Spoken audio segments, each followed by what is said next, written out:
नमस्तुभयम। आप सभी लोग जानते हैं कि 13 जून 2024 को है ज्येष्ठ गुरुवार सप्तमी तिथि। और दोस्तों, इसी दिन किया जाने वाला पंडित जी द्वारा बताया गया एक लाल फूल और एक सफेद फूल वाले उपाय आप लोगों को जरूर करना चाहिए, क्योंकि दोस्तों यह एक ऐसा उपाय है जो कि हर कभी नहीं किया जाता है। देखिए, यह दिन इतना खास होता है, इतना महत्वपूर्ण होता है। देखा गया है कभी कभी बड़े बड़े पूजा पाठ अनुष्ठान से जो मनोकामना पूर्ण नहीं होती है, वह सप्तमी के दिन एक छोटे से उपाय करने से ही आपकी मनोकामना पूर्ण हो जाती है। और बहुत सारे लोगों ने इस उपाय को किया भी है और उनको इस उपाय को करने का फल भी जरूर मिला है। अगर आप लोग भी इस उपाय को इस सप्तमी के दिन करना चाहते हैं तो आप इस उपाय को पहले अच्छे से समझ लेना, सुन लेना, उसके बाद करना। आपको इस उपाय का फल जरूर मिलेगा। दोस्तों, हम आपको यहां पर बता दें कि यह जो एक लाल फूल और एक सफेद फूल वाले उपाय है, यह उपाय पंडित जी ने अपनी अभी की सीहोर की कथा में ही बताया है। और इस उपाय को करने से आपके घर में चाहे किसी भी प्रकार की दुख और समस्या क्यों ना चल रही हो, आपको उसका कारण भी नहीं पता है कि भाई यह समस्या किस कारण से चल रही है। उसका कुछ भी कारण हो सकता है, जैसे पितृदोष हो सकता है, काल सर्प दोष हो सकता है, या किसी भी तरह का मंगल दोष भी हो सकता है। और भी बहुत तरह के दोष होते हैं, कुछ भी हो सकता है। पर आपको इस उपाय को करने के लिए अपने दोष को पता लगाने की भी जरूरत नहीं है। आपके घर में किस कारण से इतनी दुख और परेशानी आ रही है, वह भी आपको पता लगाने की जरूरत नहीं है। सप्तमी के दिन इस पीपल के पानी की बिंदी वाले उपाय को आप लोगों को कर लेना है, क्योंकि इसी एकमात्र उपाय को करने से आपके पूरे घर परिवार में सुख और शांति हो जाएगी। आपके घर में अच्छे अच्छे काम होने लगेंगे। आपकी जो भी मनोकामना होगी वह भी धीरे धीरे करके पूर्ण होना शुरू हो जाएंगी। अब हम समझते हैं इस एक लाल फूल और एक सफेद फूल वाले उपाय को आपको करना कैसे है, किसको करना है, किस समय करना है और कैसे करना है। उपाय आसान है, बस समझने वाली बात है, इसलिए ध्यान से समझिए। उसके बाद ही आप लोग जो है इस उपाय को जरूर कीजिएगा। सबसे पहली चीज हम लोग यह समझते हैं कि इस एक लाल फूल और एक सफेद फूल वाले उपाय को इस आने वाले सप्तमी के दिन किसको करना है। तो देखिए, इस उपाय को घर के सभी सदस्यों को करने की बिल्कुल भी जरूरत नहीं है। घर में से कोई एक मुख्य बड़ा सदस्य ही इस उपाय को करेगा तो उस घर परिवार के सभी सदस्यों को इस उपाय को करने का फल मिल जाएगा। पर वो बड़ा सदस्य कौन होगा, कौन व्यक्ति इस उपाय को करेगा? तो यहां पर देखिए, हम आपको बता दें, घर की जो बड़ी माताएं बहनें होंगी, घर की बड़ी माताओं बहनों में से कोई भी एक माता बहन इस वाले उपाय को कर सकती है। अपने पूरे घर परिवार के लिए घर में सभी सदस्यों को इस उपाय को करने की जरूरत नहीं है। मात्र घर की जो बड़ी माताएं बहनें हैं, उनमें से कोई भी एक माता बहन इस वाले उपाय को करेगी तो उसके घर परिवार के पूरे सदस्यों को इस उपाय का फल मिलेगा। अगर किसी कारणवश माताएं बहनें घर में उपस्थित ना हो या वह इस उपाय को ना कर रही हो, कुछ दिक्कत हो, तो भाई उस जगह पर फिर घर का कोई बड़ा व्यक्ति भी इस उपाय को कर सकता है। माताओं बहनों के कहने का मतलब यह था कि माताएं बहनें घर की लक्ष्मी होती है। जब घर की लक्ष्मी कोई उपाय करती है तो निश्चित ही भगवान शिव जी बहुत जल्दी प्रसन्न होते हैं और उपाय का फल में बहुत जल्दी और बहुत बड़ा करके भी यहां पर देते हैं। तो आप लोग ये बात समझ गए होंगे। अब हम ये बात समझते हैं कि इस वाले उपाय को हमें करना किस समय है।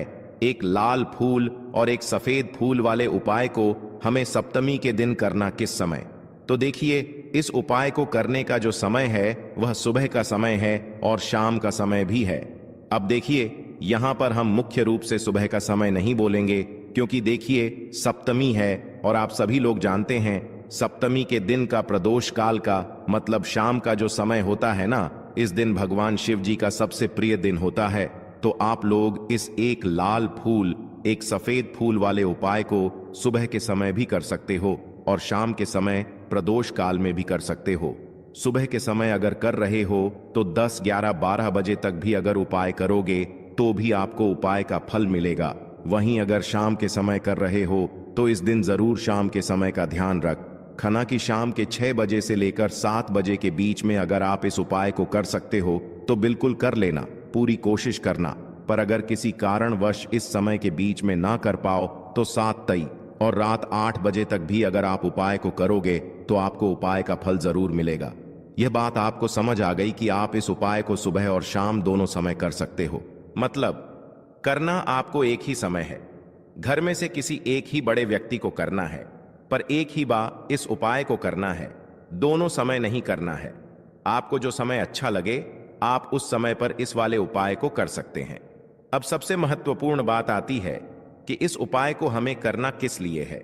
जैसा कि हमने अभी आपसे बोला कि इस उपाय को करने के बाद आपके जीवन में बहुत सारी खुशियां आएंगी, आपकी मनोकामनाएं पूर्ण होंगी, आपकी धन की समस्या दूर होगी, आपकी पैसों की समस्या दूर होगी। अब देखिए, अगर आप लोग सोच रहे हो कि भाई हमें घर बनाना है पर घर बनाने के लिए पैसा नहीं है, हमें गाड़ी लेना है पर गाड़ी लेने के लिए पैसा नहीं है, हमें जमीन लेना है पर जमीन लेने के लिए पैसों की कमी पड़ रही है। अगर ऐसी ही दिक्कत, परेशानी या किसी भी तरह की धन से जुड़ी हुई समस्या या पैसों से जुड़ी हुई समस्या अगर आपके जीवन में चल रही है, तो निश्चित ही यह प्रदूषण व्रत आपके जीवन में बहुत सारे फल लाकर दे सकता है। इसीलिए अगर आपके घर में बहुत ज्यादा दिक्कत, समस्या, परेशानी चल रही है, धन से जुड़ी हुई, पैसों से जुड़ी हुई धन की बहुत ज्यादा कमी आ रही है, पैसों की बिल्कुल आवक नहीं हो रही है, तो भाई आप लोगों को इस वाले उपाय को जरूर करना चाहिए। घर में से किसी एक भी बड़े व्यक्ति को अब इस उपाय में करना क्या है, वह सबसे पहले हम लोग जान लेते हैं। देखिए, उपाय की सामग्री हम लोग सबसे पहले जानते हैं कि इस उपाय में किस किस चीज की आवश्यकता पड़ेगी। तो देखिए, उपाय का नाम तो एक लाल फूल और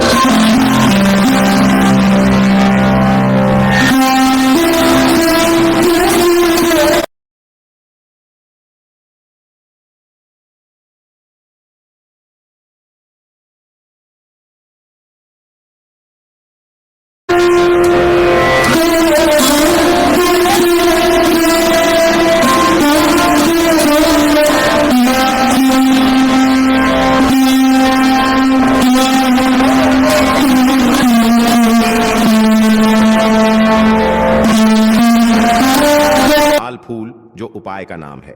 तो एक यहां पर आपको लाल फूल लेना है। अब यह लाल फूल कौन कौन सा लोगे?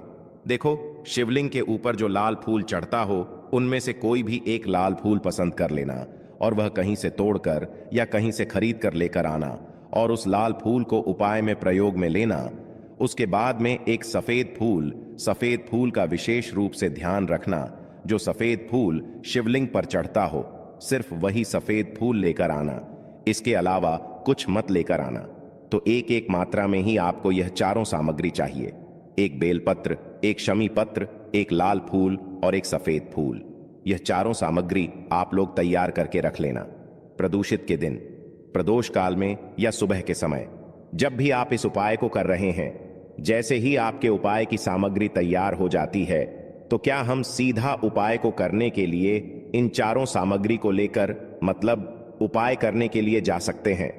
नहीं तो यहां पर आपको इस बात का ध्यान रखना है कि हम भगवान शिव जी को प्रसन्न करने के लिए तो जा रहे हैं, हम अपनी मनोकामना को पूर्ण करवाने के लिए तो जा रहे हैं, पर हमें यह दर्शा बिल्कुल भी नहीं है कि हम सिर्फ अपने फायदे के लिए भगवान शिव जी के मंदिर में आए हैं। इसीलिए हम इस उपाय को करने के साथ साथ में भगवान शिव जी की पूजन अर्चना के लिए कुछ सामग्री भी जरूर लेकर जाएंगे। जैसे कि सुबह के समय अगर आप उपाय को कर रहे हो, इस एक लाल फूल और एक सफेद फूल वाले उपाय को, तो भाई सुबह के समय आपको एक लोटा जल लेकर जाना है। जो लोग प्रतिदिन शिव जी के मंदिर जाते हैं, पूजन अर्चना करते हैं, जल चढ़ाते हैं, फूल, बेलपत्र, बील, गोराल सब कुछ चढ़ाते हैं, भाई वह अपनी पूजन अर्चना वैसी की वैसी ही करना। बाकी जो सिर्फ उपाय को करने के लिए जा रहा है, जो कुछ भी लेकर नहीं जा रहा है, वह कम से कम एक लोटा जल अपने घर से जरूर भर कर लेकर जाना, अगर आप उपाय को कर रहे हो, है ना? क्योंकि इस वाले उपाय को आप भगवान शिव जी की पूजन अर्चना करने के बाद ही करना। वहीं अगर बात करें शाम के समय की, अगर कोई व्यक्ति शाम के समय प्रदोष काल में इस वाले उपाय को कर रहा है, तो भाई आपको मात्र एक घी का दीपक तैयार करना है।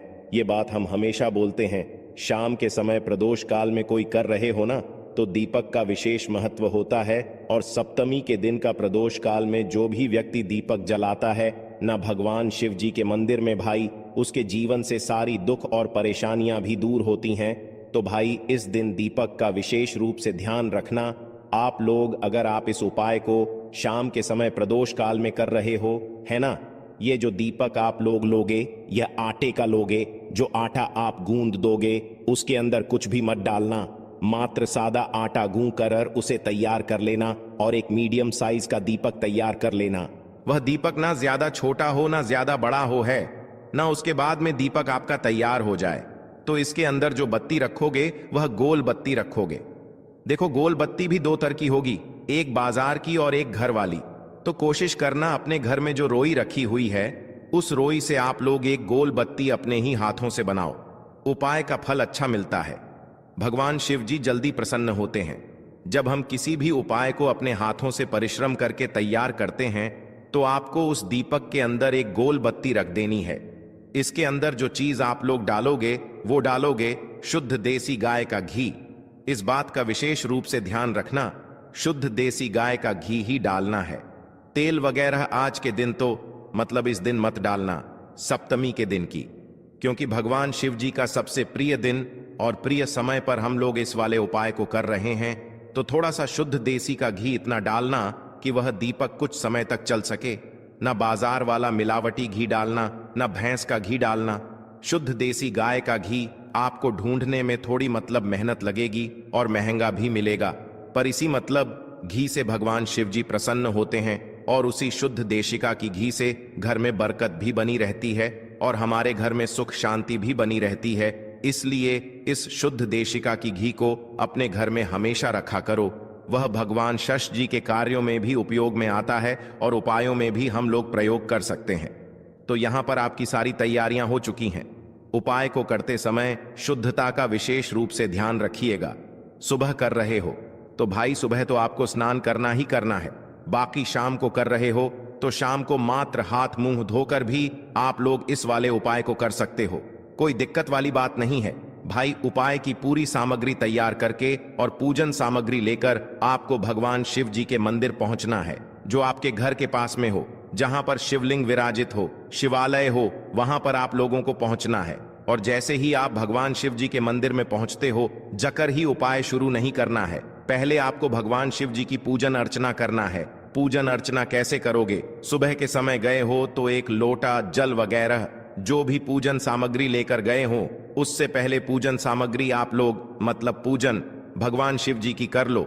जो व्यक्ति सिर्फ एक लोटा जल लेकर गए हैं वह शिव जी की शिवलिंग पर मात्र एक लोटा जल एक धारा से धीरे धीरे करके चढ़ा लो, है ना। अपनी पूजन अर्चना आप लोग जो है पूरी कर लो पहले। उसी के बाद अगर आप शाम के समय सुबह को कर रहे हो तो जाते से यह सफाई को नहीं करना है, पहले जाकर बैठना है।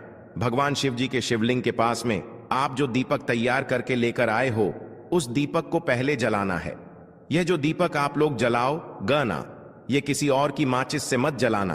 अपनी ही माचिस अपने ही घर से लेकर आना और इस दीपक को अपने ही माच से चलाना। अगर आपने मंदिर की माचिस या किसी और की माचिस ले ली, इस उपाय को करने में इस उपाय का फल उस व्यक्ति को भी थोड़ा बहुत मिल जाएगा। इस बात का ध्यान रखना। इसलिए अपने घर से अपनी ही माचिस लेकर जाना और इस दीपक को जलाना। दीपक को जलाने के बाद भगवान शिव जी की शिवलिंग के पास में रख देना। शिवलिंग के इतना पास में मत रखना कि भगवान शिव जी को आंच लगे। थोड़ी सी दूरी बनाकर ही जो है इस दीपक को शिवलिंग के पास में आप लोग रख दीजिएगा, है ना। अब जैसे ही आपकी पूजन अर्चना हो जाती है, भगवान शिव जी के शिवलिंग के सामने या आसपास कहीं पर भी बैठ जाइए उपाय को करने के लिए। और उपाय को करने से पहले आप लोग अपनी वह चारों पूजन सामग्री निकाल लीजिए। उपाय की जो सामग्री है वह निकाल लीजिए और भगवान शिव जी के शिवलिंग के ऊपर एक माता अशोक सुंदर जी का स्थान देख लीजिए। माता अशोक सुंदर जी का जो स्थान होता है वह जलाधारी के ऊपर होता है। जलाधारी के बिल्कुल बीचों बीच में होता है। आप लोगों ने देखा भी होगा शिवलिंग की जलाधारी होती है। जलाधारी के बिल्कुल बीचों बीच का जो स्थान होगा वह माता अशोक सुंदर जी का स्थान होगा, क्योंकि यहीं पर हमें यह जो है उपाय को करना है। सबसे पहली चीज अब हम उपाय को करना शुरू करते हैं। आप सबसे पहले अपनी एक बेल पत्र उठा लो। एक बेल पत्र को आपको माता अशोक सुंदर जी वाले स्थान पर सबसे पहले समर्पित करना है। बेल पत्र की डंडी का मुख होगा जलाधारी की तरफ, जहां से जल बहता है और नीचे गिरता है, और बीच वाली बड़ी पत्ती का मुख मतलब शिवलिंग की तरफ होगा। इस तरीके से आपको इस बेल पत्र को माता असुचंद्र जी वाले स्थान पर समर्पित कर देना है। उसके बाद में अपनी एक कमी पत्र उठा लो जो आप उपाय के लिए लेकर आए हुए हो। एक कमी पत्र को उठाकर कमी पत्र की भी जो डंडी का भाग होगा वह जलाधारी की तरफ करके, जहां से जल बहता है नीचे गिरता है उस तरफ करके, और पत्ती वाला भाग शिवलिंग की तरफ करके इस शमी पत्र को भी उस बेल पत्र के ऊपर आपको समर्पित कर देना है। समर्पित करने के बाद अब आप ले लो अपना एक लाल फूल जो आप उपाय को करने के लिए लेकर आए हुए हो। इस लाल फूल का जो खिला हुआ भाग होगा, चाहे वह गुलाब का फूल हो, चाहे कोई सा फूल जो शिवलिंग पर चढ़ता हो, भाई उस फूल का जो खिला हुआ भाग होगा वो शिवलिंग की तरफ होगा। बाकी जो पीछे का भाग होगा फूल का वो जलाधारी की तरफ, जहां से जल बहता है नीचे गिरता है उस तरफ होगा। और आखिरी में आपका जो एक सफेद फूल बचा हुआ है ना, इस सफेद फूल को भी आपको लेना है और सफेद फूल का जो खिला हुआ भाग होगा वह शिवलिंग की तरफ होगा, जहां पर शिवलिंग रखा हुआ है उस तरफ होगा, और डंडी का भाग जलाधारी के पीछे की तरफ हो जाएगा। मतलब जो जहां से जल बहता है और नीचे गिरता है। जब आप लोग एक बेलपत्र, एक शमी पत्र और एक लाल फूल, एक सफेद फूल चढ़ा रहे हो तो उस समय आप लोगों को कांता भगवान या कांता चक्र का नाम लेते हुए ही जो है इस उपाय को करना है, और भगवान शिव जी और नारायण जी का स्मरण करते हुए ही जो है इस उपाय को आपको करना है। तो जब भी आप एक बेल पत्र, एक शमी पत्र, एक लाल फूल और एक सफेद फूल चढ़ा रहे हो तो या तो आप कांता चक्र का नाम ले लेना या कांता भगवान का नाम लेते हुए जो है इन सभी सामग्रियों को माता सुषण जी वाले स्थान पर आप लोग समर्पित करते जाना, और शिव और नारायण जी का नाम भी साथ साथ में लेते जाना। और जैसे ही आप लोग यह उपाय पूरा कर लेते हो, चारों सामग्रियां समर्पित कर देते हो, उसके बाद में भगवान से वहीं के वहीं बैठे बैठे हाथ जोड़ के प्रार्थना करना, आपकी जो मनोकामना हो, धन से जुड़ी हुई, पैसों से जुड़ी हुई, घर में माता लक्ष्मी जी की कमी हो रही है, जो भी दुख और समस्या परेशानी चल रही हो, आपको अपनी वह दुख और परेशानी जो है भगवान शिव जी से उपाय को पूरा करने के बाद वहीं पर पास में बैठकर बोल देना है, हाथ जोड़ के आंखें बंद करके। उसके बाद में 2 मिनट भगवान के नाम का जाप करना है, और उपाय जैसे ही पूरा हो जाता है भगवान से आशीर्वाद लेकर, भगवान को धोख देकर, भगवान से प्रार्थना करके आप अपने घर पर वापस आ सकते हैं। यहां पर आपका यह वाला उपाय पूर्ण हो जाता है। इस उपाय को करने के बाद निश्चित ही आपको इस उपाय का फल बहुत ही जल्दी और बहुत बड़ा होकर मिल जाएगा।